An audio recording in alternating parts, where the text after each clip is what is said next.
જય માતાજી મિત્રો, આરકે ઓનલાઈન એકેડમીમાં તમારું સ્વાગત છે।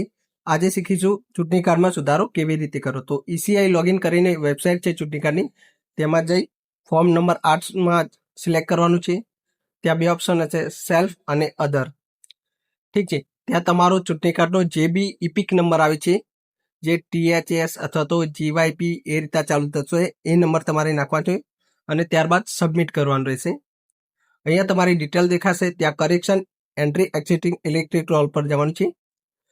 ત્યારબાદ નેક્સ્ટ પ્રોસેસ જોઈ લેવાની છે કે તમારો ડેટા છે, તમારો જિલ્લો છે, તાલુકો, પછી નેક્સ્ટ પ્રોસેસ કરવાની છે।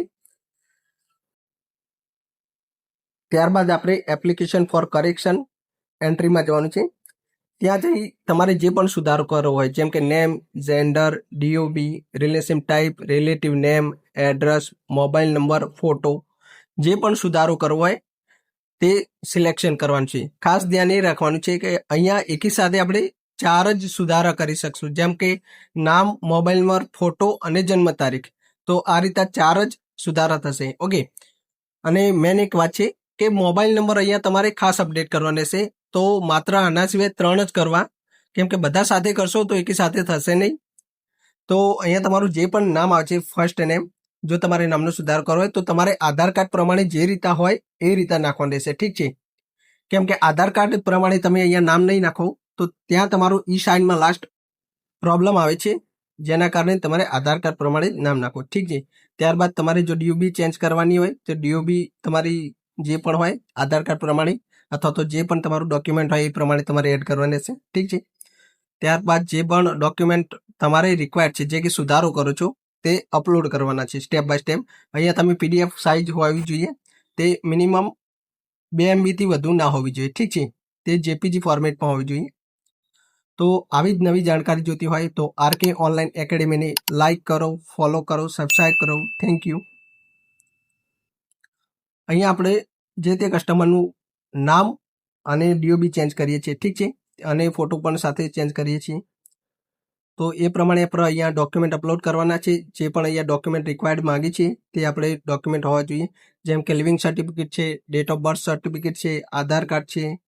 ઠીક છે, ત્યારબાદ અહીંયા આપણો ફોટો અપલોડ કરીએ છીએ। અને હા, જો તમારે ફૂલ પ્રોસેસ જોવી હોય નવા ચૂંટણી કાર્ડ માટે, ઠીક છે, નવું કોઈને એપ્લિકેશન કરવું હોય પોતાના પતિ માટે, ભાઈ માટે કે પત્ની માટે, તો એ વિડીયો આપણે નાખેલ જ છે આપણી ચેનલ પર, તો તમે જોઈ શકો છો। ઠીક છે,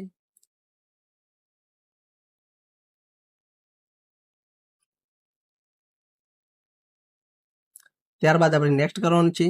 અહીંયા પ્લેસમાં જે પણ સ્થળ હોય તમારું અથવા તો ગામ હોય એનું નામ લખવાનું છે।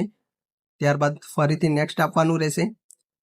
અહીંયા આપણે કેપ્ચા નાખી અને OTP મંગાવી લેવાનું છે। OTP સબમિટ કરશો એટલે આ રીતે તમારું જે તે ફોર્મ હશે એ દેખાશે।